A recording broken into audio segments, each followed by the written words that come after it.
Hey everybody, let me see if this is actually live. Always takes a second. And I'm going to pop out the chat as well. Make sure I can see you guys. And there we are. Yes. I love it when technology works. Hey, so what a great day. We had a very happy evening and morning, and everybody is kind of happy and calm again. It's not a big move, but $2,300, $2,500 in a day is pretty good. But today I'm going to summarize our Bitcoin conference and let you guys know exactly kind of what went down and the big takeaways from it as well. And I picked up a couple of cool things as well that I thought nobody else saw. And James, I think this is the beginning of a beautiful friendship. I love everybody. So thank you for being here. And thank you all for the positivity and support and the fact that there's no haters. Well, 99.9% positive people. There's always the 0.1% haters, but that's way better than being Pareto efficient. So I'm rambling here. As usual, let's get into the content and share with you all the stuff that I learned from this conference today. So this is the summary of the BWord. I watched it all from beginning to end and pulled out all the pieces that I believe are important for you guys to know about how to make money and math, money, and freedom. And I actually learned something from this conference. In fact, a few things. And I want to share them all with you. And disclaimer, this is edutainment. So let's jump in and talk about Elon Musk first and foremost. I thought he was a funny guy. You could see he was completely bored at the beginning, kind of futzing around. And, obviously hated being there. But then he kind of got into it after a little while. But a couple of big takeaways that I saw from him. First of all, I love the way he says, I pump, but I don't dump, which is code for I don't sell. He has diamond hands, which is great. They did do that little liquidity exercise at Tesla. That's good. He also says, I own Tesla, I own SpaceX, and I own Bitcoin. But the most important piece is the Bitcoin I own is worth significantly more than the Ethereum and Doge. So the two big takeaways there is he has a truckload of Bitcoin, first of all. Second of all, he also owns Ethereum. And of course, Doge is just kind of a plaything for him.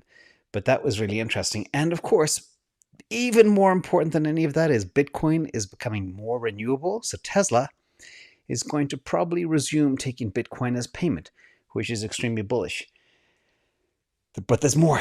There's more from Elon. Kind of the key takeaways. His hopes for Bitcoin is more mining efficiency, which is great. Less money errors, which I thought was very interesting. Less errors in the financial system. A better standard of living for people. Now, he knows the money system from his experience with PayPal and even before PayPal. He knows the underpinnings of how this whole industry works.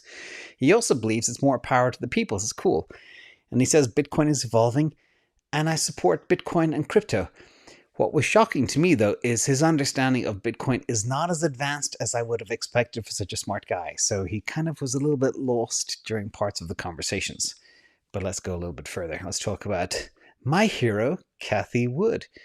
So her big takeaways are Bitcoin solves the world's problems. She calls it a rules-based monetary policy. And that really gets her very excited. What also gets her very excited is the money and the powerful network effect of it all together is, for her, the big aha moment. And especially where she sees coming together. In fact, if you look how Cathie invests, she's seeing a confluence of 5 huge trends all happening at the same time. And one of the key ones is blockchain and AI. And she believes that'll be a game changer. And that's why, look what she just did as well today. She knows where Bitcoin is going. She dropped a truckload more cash into GBTC. Again, she's buying it at a discount. Another 140,000 shares. That's basically $10 million worth in shares so far this week, which is substantial. So well done, Cathie. And Cathie's getting in early, and I did a tweet. I won't even post Scott Minard's Guggenheim thing today, but he's saying, oh, Bitcoin's going to 15,000. He is desperate now. He has not filled his bags, and he's trying to scare everybody. Like, everybody's always trying to scare everybody. Even very, very bullish YouTubers are going pessimistic now, but ignore that. And anyway, today was a good day. There might be some more bumps on the horizon, but net, what we learned over the last 48 hours is we didn't even get, I had buy orders in at $29,021 for Bitcoin. We didn't even get close. I missed it by $281. So that's how far Bitcoin has become and how much strong the support is. When we dip under 30K, it doesn't last there very long, and it doesn't even go very far under 30K anymore. So big takeaway there.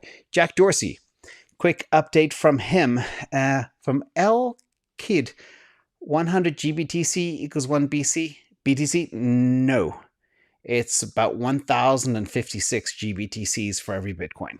That's the math I calculated yesterday, and it does fluctuate. So Jack Dorsey, he wants to create world peace. Some people were joking today. It's like, okay, who looks like the hippie in the room here? The tie-dye shirt, the big beard, shaved head, nose ring. But I am a big fan of Jack, so I don't like when people talk down to him.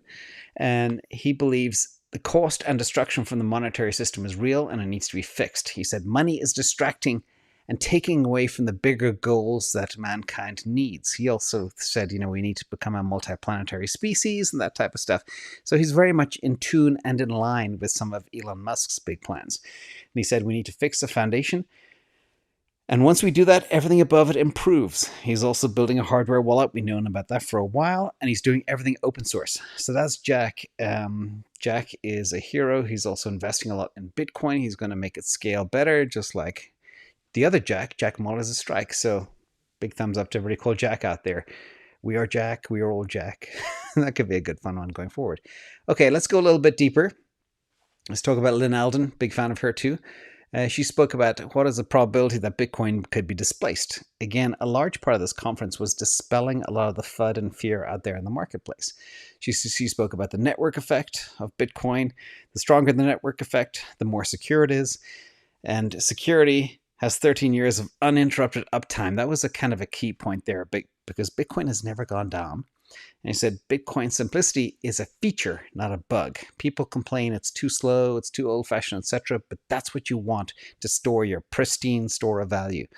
Scale, it has the largest market cap and the widest adoption. It has the first mover advantage, and it is the most decentralized. So she really made the case for why Bitcoin, why it's here to stay. And then she talked about a little bit of history as well. She kind of compared Bitcoin to being the MySpace of crypto, not going to be the MySpace of crypto, I should say, which I thought was probably not the best of examples. But anyway, she did speak about the $1 trillion market cap, the fact that it came after many imitations, BitGold, Hashcash, etc. And it's based on an embraced technologies like TCP/IP and USB. And it optimizes well for its objective. MySpace, I won't even talk about, but the fact of the matter is, when you look at the fact that MySpace market cap did top out at $12 billion. I went to CoinMarketCap and looked at the number of coins that have more than that in market cap today, and it was shocking. It's like, whoa. It just shows you in this world, some of the valuations some of the cryptos have is stunning. But I'll talk more about those in a minute, about my biggest key takeaway. Now, in more FUD displacement, this was a guy called Philip Gradwell, chief economist at Chain Analysis. And he spoke about all the work that they're doing with all the criminal investigators, the FBI, CIA, etc. And basically he said Bitcoin activity is beautifully transparent. So criminal activity is measurable and traceable. And illegal stuff accounted for a tiny fraction of activity in Bitcoin in 2020. And he actually shared a little graphic here that you can all see. It might be hard to see, but here you can see the illicit inflows and the illicit outflows. But most and the vast majority, the 99% of all the activity that happens on the blockchain is for trading and investment. So again, more FUD dispelled. So far, the mining has become greener. It's not used for illicit activities, etc., etc. You get the idea. Now let's talk about Nick Carter. Again, people were saying he looks like a 14-year-old, but he's a super smart individual. He spoke about energy consumption and basically how the fact that Bitcoin is driving renewables and it's using excess energy, which is very positive. And here are some of his other big takeaways. And there's a few interesting stats here that I liked. One is Bitcoin mining only uses 0.7% of power use in China. People say, oh, Bitcoin mining uses the same power as Argentina or very small countries. But anyway, that's just one thing. The other thing is the power it uses is 12 times smaller than the always-on electric devices in your households.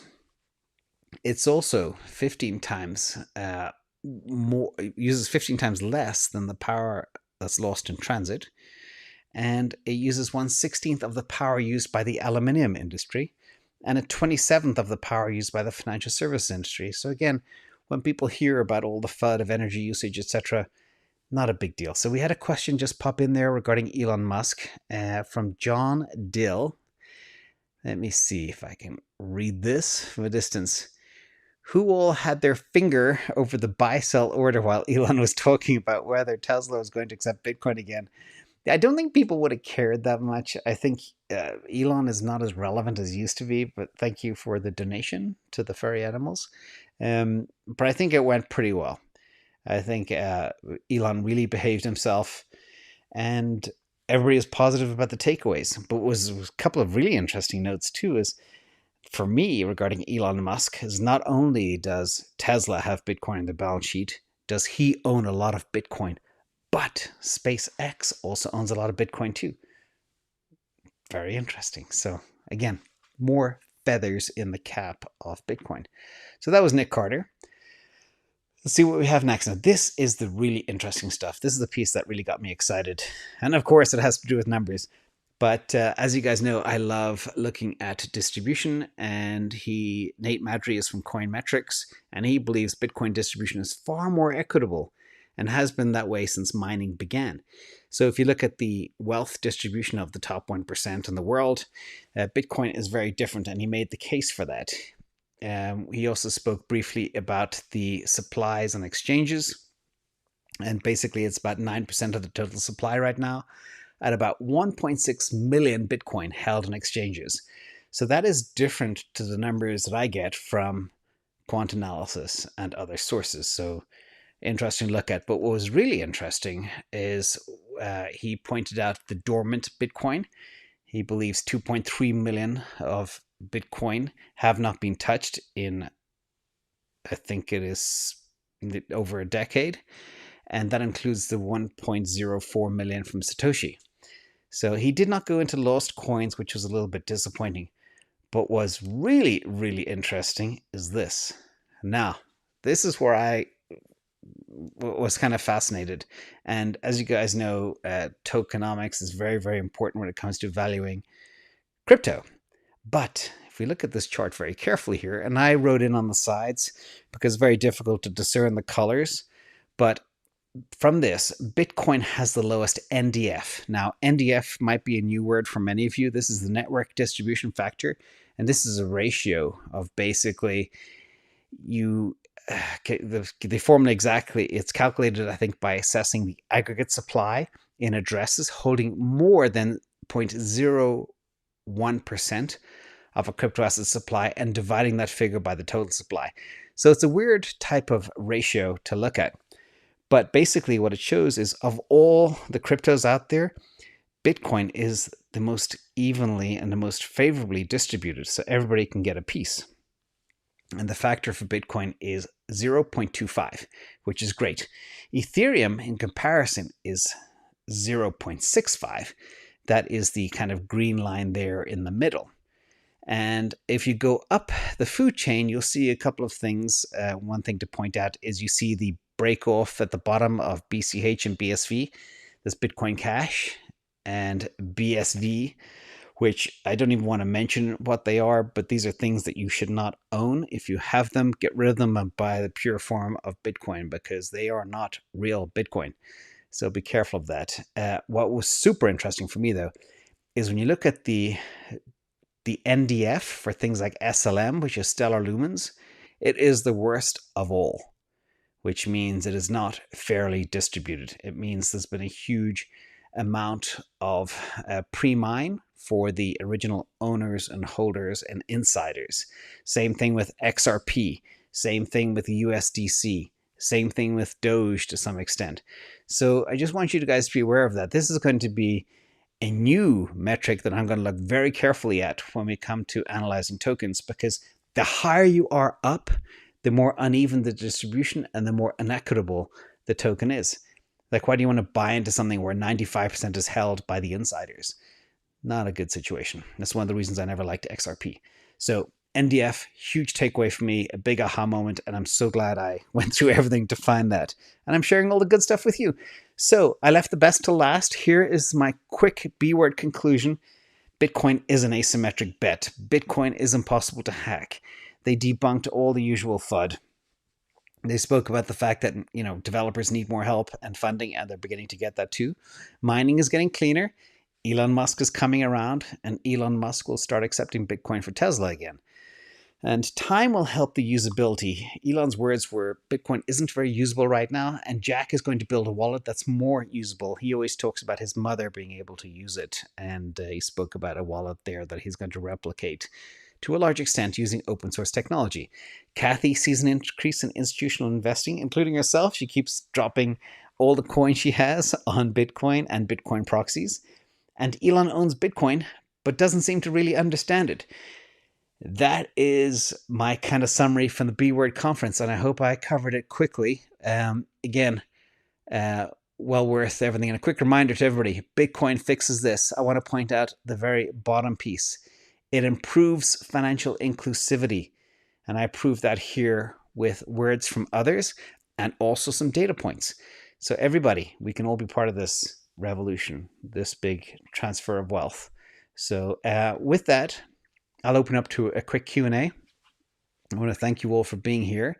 And I'm going to switch cameras and say hi and pull up the questions. So hope everybody's doing good still. And hope you, I wonder who out there actually watched the whole Bitcoin conference. So we'll see. And John, thank you as well for the contribution. And right now, as we speak, Bitcoin is pumping. Yes. In fact, if every time I went live and Bitcoin went up, I'd just be live 24 hours a day to help you all out. So again, not pumping Bitcoin, but it is going up as we speak, which is fantastic. Cool. Wayne Masters, Bitcoin is an energy sucker. Not when you look at what it actually does and the type of energy it uses. Remember, a huge amount of the energy that Bitcoin uses would have been wasted anyway. So it's basically a nothing burger. So like 25 to 30% of the energy uses would have gone to waste anyway. It's extremely difficult to store electricity. And miners are extremely fluid and they can go anywhere and just latch onto it. It's also pushing the renewable revolution of wind energy, now nuclear again, things like geothermal, earthquake, volcano type stuff too. So it's super interesting. And thank you, Preston, for saying smash the likes. Appreciate that.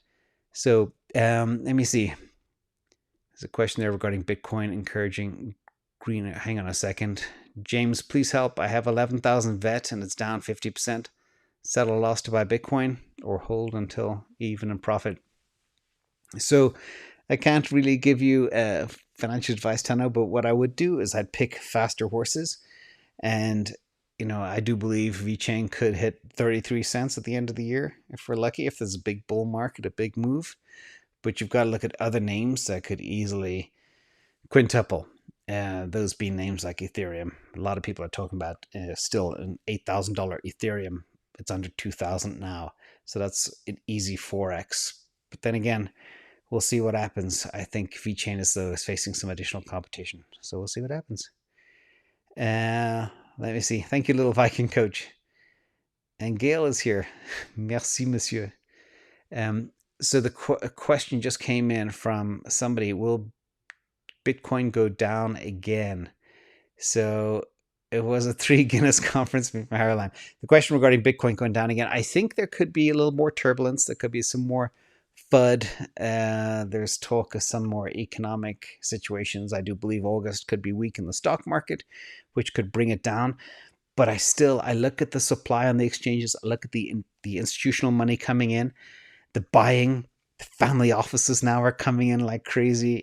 Everybody's ramping up. There's just so little supply. The only way is up. I wouldn't be surprised. I am, again, 95, maybe 97% sure we may not go to 28,000 again or close to it.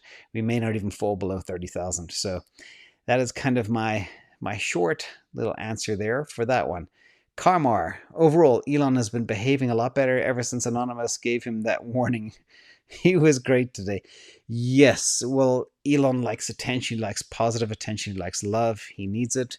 And nobody likes to be hated. And he became, I think, the most hated man on Twitter for a couple of weeks there. And he did not like that. So he has really been behaving. And it was a big day today, big day for him.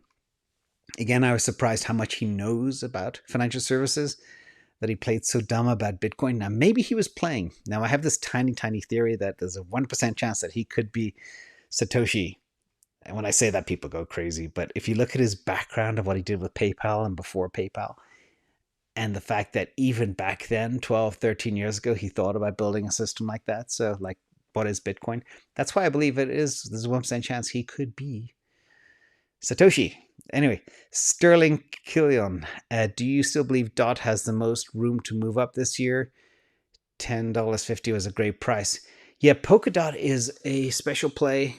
It is being purchased by institutions as well now, as a big future. I think that whole space, players like Polkadot will rebound very nicely. In fact, Polygon got really hammered over the last couple of days, but it was one of the top performers today. Let me actually pull up Polygon. I think it was up something like 35%. When people were saying, oh, Matic is dead. Yeah, it's up 30% today. And the only thing that beat, actually, nothing beat Matic today. So yeah, that was crazy. So yeah, these things will rebound. We just have to be patient. And they don't all go in the same type of trajectory. Some lag behind, some move faster than others. But I still remain bullish on Polkadot, but even more bullish on Solana and Aave and names like that. So thank you, Sterling, for the question. Anthony, great question, big thumbs up. Appreciate that. Axis, yes, that's the Filipino video game type thing. I'm not sure exactly what it is. So anyway, so Dutch Interceptor, is the stock to flow model still valid? I think so. I do. So what I did was people were doing a lot of talk about stock to flow. So I looked at historical stock to flow models for gold and silver and palladium. And when you look at them over 30-year, 40-year periods, they have huge deviations from the stock to flow model as well. So no model is ever perfect. And you guys have to realize that. And I do believe Bitcoin will get back on the stock to flow trajectory over time. It may not be for a month or two. And I know that according to the stock to flow model right now, it should be at about $90,000. So we're way off, but we'll see what happens. And again, Bitcoin moves very fast. As we saw today, a very big move in Bitcoin, basically pumping, $2,400 in a matter of hours. So it can move really fast. It can add $6,000 in a day, and we could be back up in no time. So we just have to be patient and wait and see. But again, as long as you all have a 3-year to 5-year time frame, you're all going to be very happy. So, Miku, I won't repeat that. That's a bit rude. Could I talk about NKN? I don't even know what that is, so I'm sorry, I can't. Yeah, I heard Kusama got hammered hard and Pancake Swap. I just go for Uniswap. I keep it simple there, and even Uniswap is getting some competitors. So, big question from Nicholas Manley. Thank you so much for your contribution. Will you do a review in Harmony One? Yes, we are doing that actually. I'm a believer in cross-chain interoperability, not just one chain around the wall. I agree too. And we started digging into Harmony One and expect good things, hopefully next week sometime.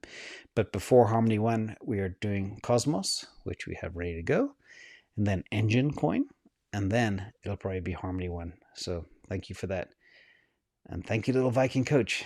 And so he is Sol better than ADA. Yeah, I do believe Solana is better than Cardano from a relative valuation perspective. You have to look at the markets they're going after, how they play, and how they are valued today. So I believe when I talk about a faster horse, I do believe Solana will be the faster horse. So if you had $100 today and you stuck it on Solana, and you stuck another 100 on Cardano, your $100 in Solana will grow faster. I'm not saying anything bad about Cardano. Just saying Solana's a faster horse. That's my only point. Dave Pulitzer. And don't forget, people, by the way, I just want to go back to one thing before I forget. XLM, Stellar Lumens. People have been asking me to review that for the longest time. And the data point of NDF I showed today should nix it out of the gate. We are going to dig in and verify those numbers, those tokenomic numbers. But if those tokenomic numbers are true and the tokenomics is like XRP, I will not be analyzing Stellar Lumens. So I get that question a lot, and a lot of people have asked me to look at it. It is on my radar, but it looks like it could be bad. So Dave, thank you so much. Hey James, do you see some of these projects, i.e. companies merging, buying each other out, and who might be a good target? And I'm not sure which companies you're talking about. Would they be kind of token type players? I don't see a lot of that happening. But maybe Dave, if you could drop in the comment below what type of companies in terms of merging and buying each other out. So I don't see a lot of that happening in the space. However, I do see more concentration of companies like Galaxy Digital building a stable of crypto companies, especially with the amount of venture capital money that's flowing into the space right now. It is incredible. And the valuations of things like FTX, it just shows you how big this space is becoming and how much money is flowing in. From Ivan, do you think we'll see a government suppression and a crackdown on American Bitcoin holders as per Michael Burry's predictions? No. I think US politicians work for Wall Street. Wall Street's in bed with Bitcoin. The banks are getting into Bitcoin and crypto. Crypto's the future.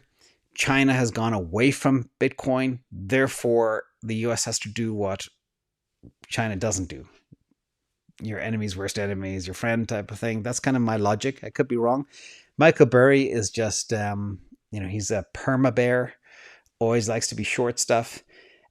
So that's kind of my take on that. Now, if Michael Burry says there's going to be a huge market crash and he says the same thing for months and months and years, he's going to be right eventually.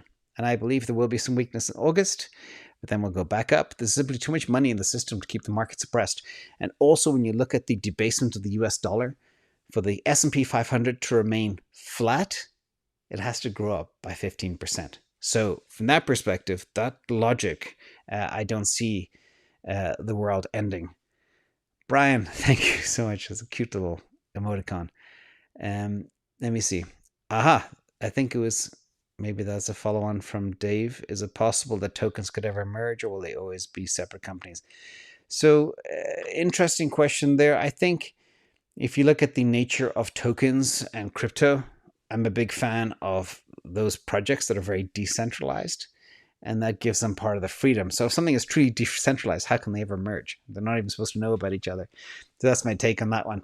Adrian Rodriguez, I have a portion of my crypto portfolio that I plan to divest when the market goes up. Should I dollar cost average out with that portion? Yes, I actually did a video with a kind of an exit plan model with Cardano, and how you break up your levels based on a certain type of model. The first step always is taking money off the table. So if you buy Doge at 10 cents, it goes to $1, you take off a tenth, and then you sell up and ratchet up. But you got to look at a lot of TA and look at valuations, etc., and see where it goes from there. So that's an excellent question. And let me see. Let me see if I missed any other cool questions. When Lambo, you're back. Holy hell, man. I'm a bit salty. My buy orders are 29,000, 29,150. Ivilo, yeah, sometimes being too chintzy on the buy orders. I've been guilty of that myself in the past. If you don't have Bitcoin, don't be too chintzy on the buy orders. Just get some. Because when you think of where it's going to $100,000, $200,000. You got to think of the price today is cents on the dollar. So yesterday, Bitcoin was, say, 29.6 cents on the dollar.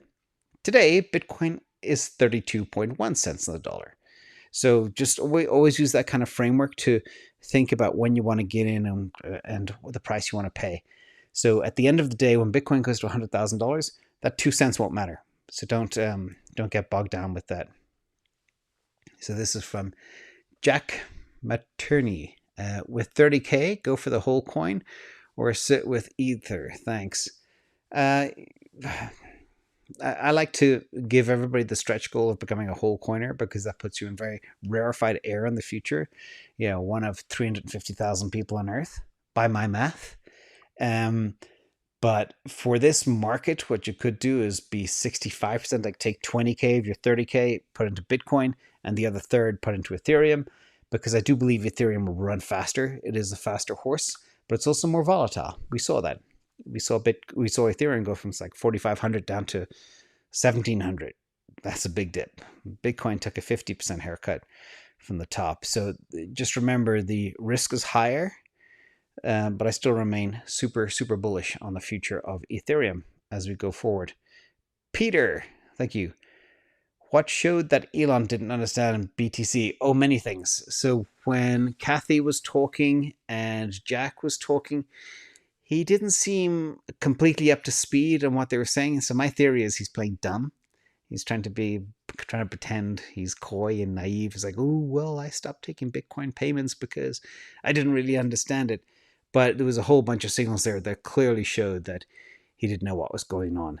And even if you look at the basic stuff like renewables and the percentage of renewables, he's still not fully up to speed. He hasn't been convinced. But he's working on so much other stuff. How does he even have time? Between SpaceX and neural net and Tesla and dealing with governments like China and stuff, he's got so much going on. So that's just my take. Scipio Azama. Is there any chance the SEC scrutiny of stablecoins is not just about liquidity concerns, but also to clear the road for a CBDC for the US government? Definitely. Yeah, there's players within the US government that are funded by companies like Bank of America that are told that, hey, stablecoins are bad. They're going to kill the US dollar. And also, stablecoins are draining deposits from banks because you get 0% from Bank of America or Wells Fargo or any of these players, but you get 10% on USDC or Tether. I think the big problem is USDT. A lot of people have been alerted to the fact that there could be something not quite right there, and they want to investigate before it blows up. And hopefully they can quietly investigate, identify the problem, regulate them, maybe pay some fines before Tether completely blows up. That'd be my goal. And if it does, a lot of people are concerned, my theory on what happens if Tether blows up. But I'll put together a whole framework of how to manage your risk. But for you all out there, we're already seeing a big move away from Tether to USDC. USDC is far better quality stablecoin to own, so don't hold Tether. It could blow up one day. Good 20% chance that'll happen. Karmar, I got on the beast at 60K. I did it out of FOMO. You're not the only one, buddy. Sorry about that. You're the reason I smile today. Now I'm learning every day from you and understand what DeFi really is. Great. Well, hang tough. If you can reduce your cost basis from 60K, try do that. You can buy it at half the price now. Like somebody's asking me the other day, okay, I got in at 64K. So I said, if you bought it 30K yesterday, even half the amount, you can bring up your cost basis to like 48K down to 45K very easily. And then it means you'll be profitable faster. So try to do that as well. And there's still a lot of opportunity out there. There's a lot of upside in this market as well. So, that's it. Then we have a question from Bass Strategy, or is it Base Strategy? I buy the dip, then buy the dip from the dip, then buy the dip from the dip. I am now second guessing myself. Should I be? No. If you're buying Bitcoin in the dip, no, not at all. Again, the dollars in your pocket are debasing by 15% per year. Bitcoin is the scarcest asset and the hardest money the world has ever known. So, go back to basics. The total value of all assets on Earth is $800 trillion. the market cap of Bitcoin is less than that. All fiat currencies around the world are going downhill fast. And it's only a matter of time before more sovereigns jump on board and adopt Bitcoin. Less than 1%, 1.5% of people, 1.8% of people have actually adopted Bitcoin so far. So the future is bright. It only goes up from here. So you've done the right thing by dollar cost averaging down all the way down. So good job there. And just hang tight. You will be fine in the future. Again, remember, so many people are talking about Bitcoin going to $1 million in the year 2030.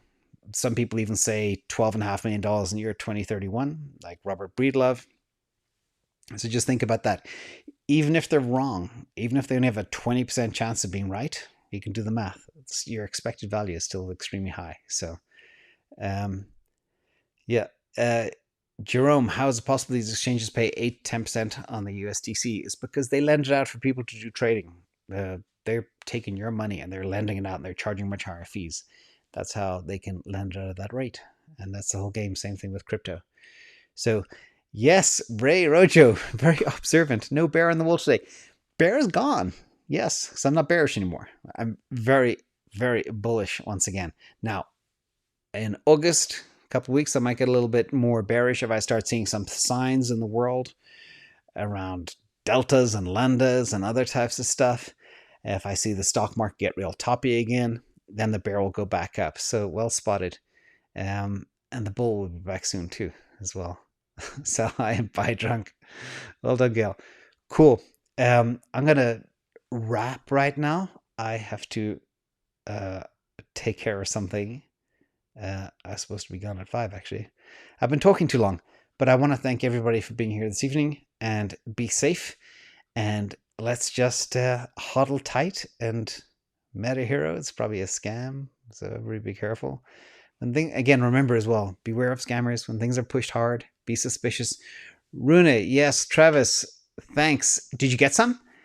I placed a limit order on it at $3.01. It fell to 3.016, and I missed it by a fraction. And that's a classic example of how I got a little bit too chintzy with my limits. But anyway, be safe out there. Thank you for everything. I hope you enjoyed the summary of the event today and got something for it. And be careful of XLM. We'll have a quick look at the tokenomics as well. Thanks all. Good night.